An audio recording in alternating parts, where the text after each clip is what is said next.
Hola y bienvenidos a Psicodrau. Mi nombre es Heidi Tigreros, soy estudiante de Psicología Clínica del 7º ciclo.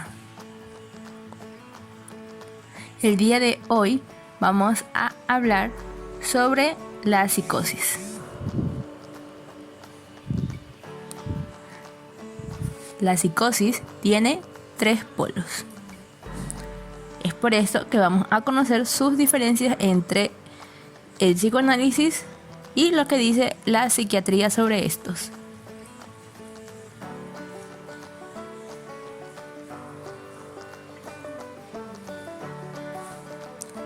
Ambas corrientes, ambas ramas, estudian los fenómenos relacionados con la mente desde distintas perspectivas de comprensión.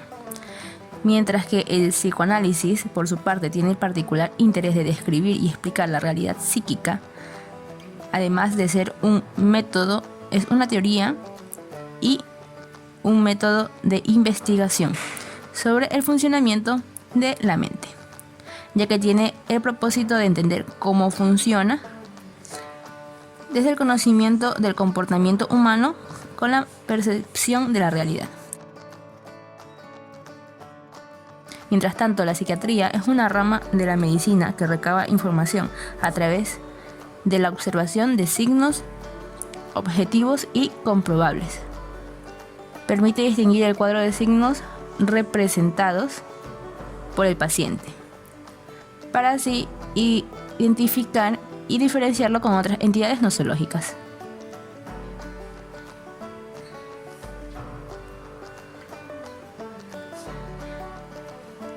El psicoanálisis, por su lado, siempre se va a encontrar interrogándose por ese comportamiento humano, mientras que la medicina se va a encargar solo de síntomas y signos visibles para tratar así de realizar un tratamiento, ya sea con pastillas o de otra manera. Es por esto que ambas ramas son completamente diferentes.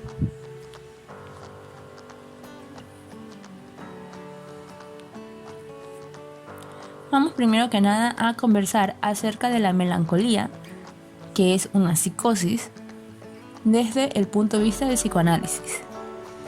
El psicoanálisis dirá que la melancolía es una clínica de la pérdida y se va a acompañar de objetos delirantes, ya que el enfermo parece haber roto lazos que lo unían a la vida. Corresponde al desamparo primordial del sujeto cuando viene al mundo y quiere buscar a un otro. El sujeto se deprime cuando predomina lo que no se puede pensar ni ser representado, produciendo en él una inhibición de lo que antes sí podía hacer. Las psicosis melancólicas normalmente se piensa, ya que las psicosis en general suelen ser con delirios de grandeza, las melancólicas podrían ser unas con delirio de pequeñez. Lo que la melancolía revela es el abandono del sujeto por el otro A.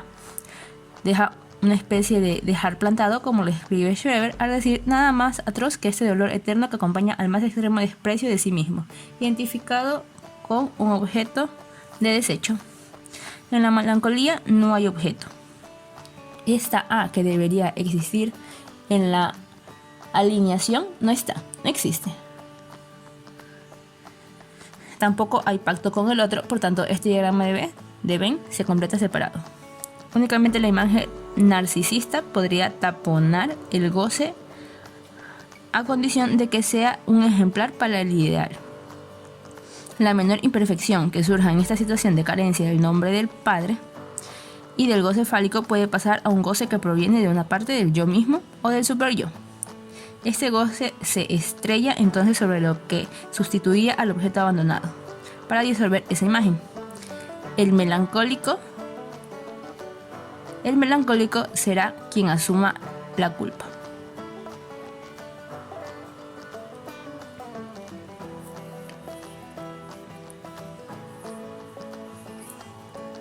Por otro lado tenemos a la psiquiatría hablándonos de depresiones, ya que hablar de melancolía en estos tiempos es hablar de las depresiones que se hacen escuchar en una clínica contemporánea.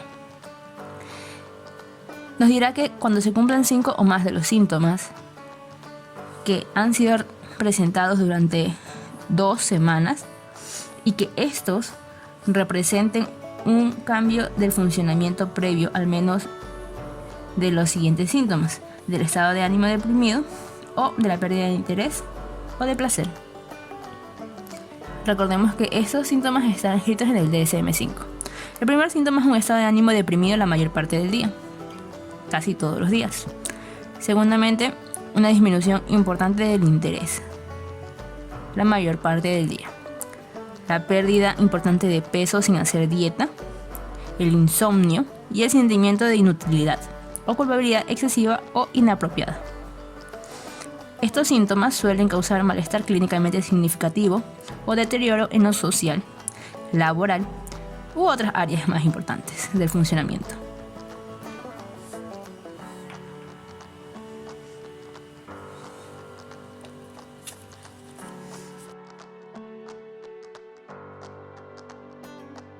Para hablar de la paranoia desde el psicoanálisis, hay que entender que esta es representada o es descrita por los autores como una elección muy primaria, ya que decide o culpable o perseguido. Y en la paranoia, la decisión que más resalta es la segunda, la de ser perseguido.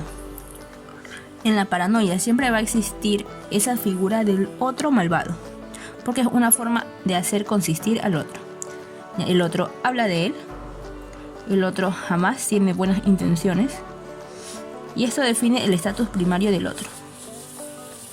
En todas esas figuras se declina la paranoia en pequeños o grandes delirios, construidos en torno al otro.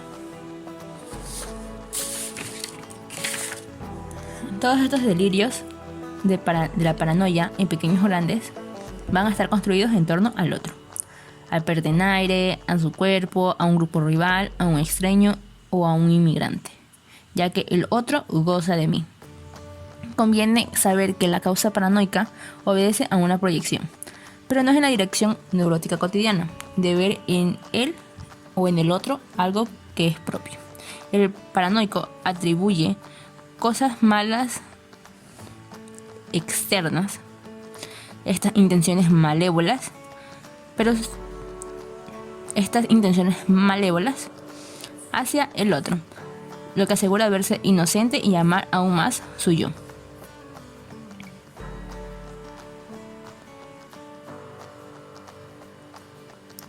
Dentro de la paranoia se dirá que todo el mundo es loco, es decir, delirante, lo que nos interroga acerca de la clínica diferencial entre el carácter cuasi delirante del fantasma neurótico y del delirio razonado del paranoico.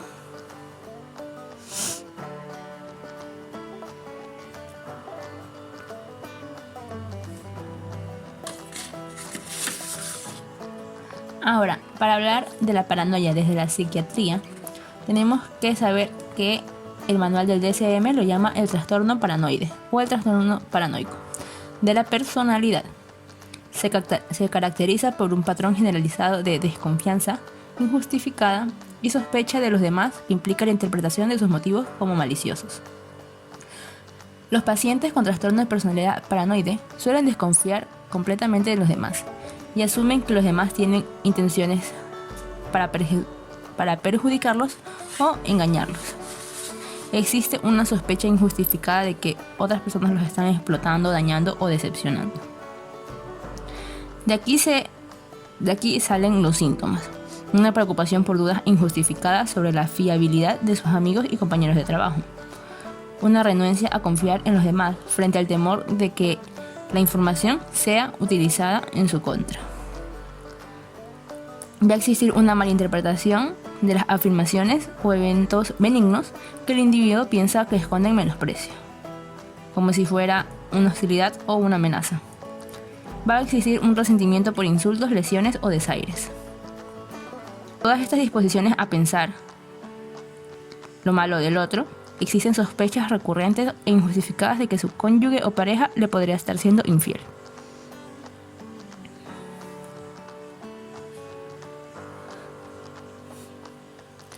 Hablemos del último polo, la esquizofrenia desde el psicoanálisis. Para el esquizofrénico, todo lo simbólico será real. Lacan dirá que lo que falta cuando todo lo simbólico es real es la producción de la falta. Ese vacío que produce cada significante en lo simbólico. Es decir, lo que permite una relación de un significante a otro es el vacío donde se inscribe la división subjetiva. Sin vacío no existe simbólico. Y en esquizofrenia falta el vaciamiento que opera lo simbólico. El cuerpo esquizofrénico es un cuerpo con un estatuto muy particular. Al no estar ordenado por el simbólico, es un cuerpo fragmentado. Un cuerpo vaciado de goce. Es un cuerpo del cual el sujeto no se ha apropiado. En otro momento dirá Lacan que el esquizofrénico no tendrá acceso a lo imaginario, es decir, que no pudo constituir su imagen especular en el estadio del espejo.